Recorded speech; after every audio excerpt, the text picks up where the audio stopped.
ซื้อลงมาไว้ทาดก่อนถามตัวแม่ค้าก่อนราคานี่เท่าไหร่นี่ตรงไหน10,000อันนี้ก็10,000ป่ะดอกบัวกับ10,000หนุ่มเบง20,000หนุ่มเบง20,000เป็น20,000ปูหน่อย10,000ปูใหญ่20,000เอาดอกไม้เอาอันหนึ่งบ่อันหนึ่งดีก็จะรังเขาเนี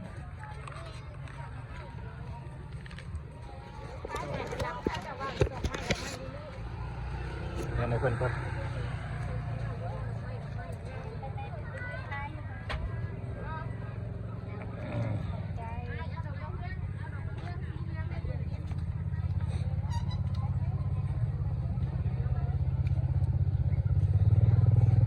ดอกไม้ก็จะเข้าไปคนละบัด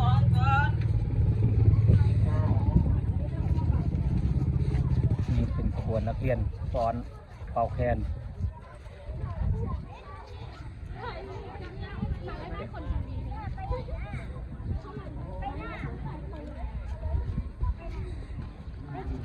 หอดแล้วกินทาง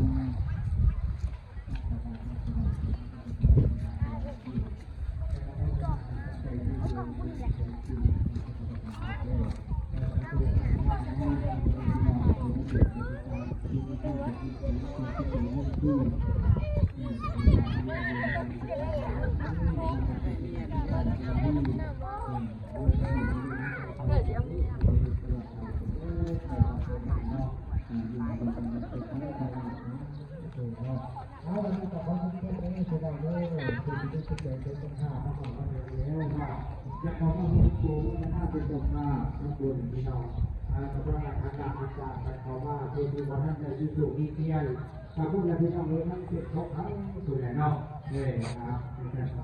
เขาใจพี่น้องมาหอมมาถึงแล้วไปทำบุญทำทานร่วมกันพี่น้องได้หน่อยเขาบอกว่าวิจิตรวิหารมากของบรรจงเราเป็นเดินอ้อมค้างจะโจมภูมิว่าจะพอยังอยู่ที่โรงกันบอกให้ท่านขับจ้าผู้พ้นบ้าท่านเร็วเนาะมาเด้อแถวทางนี้ยังมีผู้ใดซ้อเนาะมาเด้อพ่อผู้ดูแก่มาเด้อแม่ผู้ดูหนามาเด้อป้าผู้ดูไกลเนาะผู้อยู่ใกล้ๆนี่ก็เชิญมาเก็บบริการเด้อพี่น้องเชิญมาท่านเอาบุญเนาะร่วมกันในวันนี้เชิญมาทำดีไว้ให้เป็นบุญตัวใหญ่พี่น้อง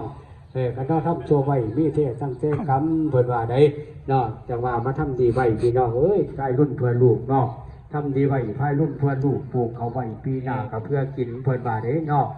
จำจิตสางภาวนาเจ้าคำทุกพิษผัดพังเมื่อหน้าให้เปลี่ยนแปลงเนาะเปิดประแจงทำกลุ่มจิตใจกับสดชื่นสมสินเต่าได้กินเข่าห่วงผ้าท่าน